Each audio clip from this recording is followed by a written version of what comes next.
Pare, balita ko, nag-resign ka daw sa trabaho ah. Oo nga eh. Puta, sino ba namang hindi magre-resign kung may toxic ang trabaho? Mga feeling entitled ang putya. Talo pa isro kung makasipsip eh.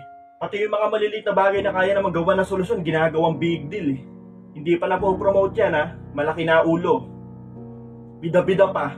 Sino siya? Si Jollibee? Pag may bagong empleyado nga na nagpapaturo sa kanya, hindi naman na maturuan eh. Paano? Natatakot siya mahigitan? Gusto niya siya lang ang pinakamagaling sa mata ng boss namin. Hilig pa mag-utos na mag-utos. Yung utos sa kanya, iutos sa'yo. Gago puta. Masyadong bida-bida. Lalo pag nandyan yung boss, akala mo kung sino masipag eh. Pero pag wala, nakanganga.